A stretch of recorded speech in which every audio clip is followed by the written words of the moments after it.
Hi, so I'm just going to tell you what I took from the first few chapters of the American pageant. Rather than telling you everything that happened in history, since you could read that from the book itself, I think it's more important to look at how it affected us as readers.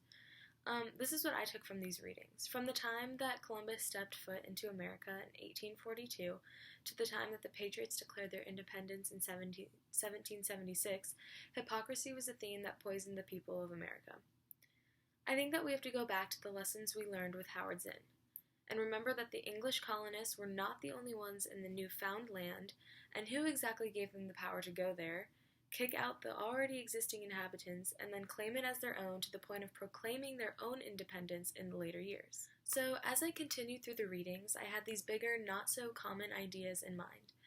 In my fourth home entry, I finally had a moment of realization and saw the deeper things happening behind the scenes that made what we call history actually happen. I started to notice the amount of justification that the colonists tried to achieve when talking about their rough but necessary actions. This relates to many events during that time period, whether it be the slave trade, but in this situation, the writers were referring to the Native Americans who were said to have wasted the land. But who was to say that it wasn't their land to waste anyway? And why was it that they were considered to have wasted the land? Well, the answer is simple. They handled nature in a way that was different than the English colonists would do themselves. So this way of superior thinking climbed only as time went on. Indians were often considered to be of no use to Americans or America as a whole, except for those select Americans who had the more equal way of thinking about others. So chapter 8 is where the hypocrisy really started coming into play. This is when Jefferson started writing the Declaration of Independence, later being announced in 1776.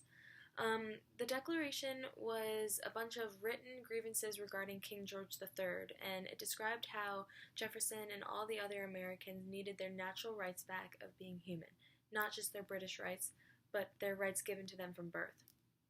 He talked about how King George III imposed taxes without consent, abolished valued laws, established a military dictatorship, maintained standing armies in peacetime, cut off trade, burned towns, hired mercenaries, sent inciting hostility among the Indians.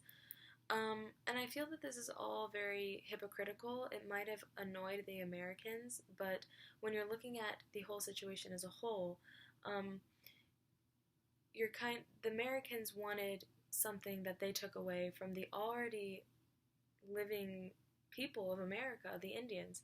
And that just leads me back to my overall arching question of who exactly gave these British colonists the power to go to America, kick out the already existing inhabitants, treat them with a bunch of violence, and then claim the land as their own to the point of proclaiming their independence in the later years. So I think that this idea of Americans being better than a lot of the people of the world in general has kind of traveled all the way back from the discovery of Columbus all the way to now. And I think that that's something that Americans struggle with a little bit, is that we are a very successful country with lots of different things that a lot of people value. I mean, everyone wants to come to America for the opportunity and the chance to make it in the world. But I think then that kind of builds up the ego of Americans and then makes them feel like they are superior to everyone else. So I think that this book has opened my eyes to what has actually happened in the discovery of America, but I still have those big questions that I don't think I can answer myself, and I'm not sure that they can be answered.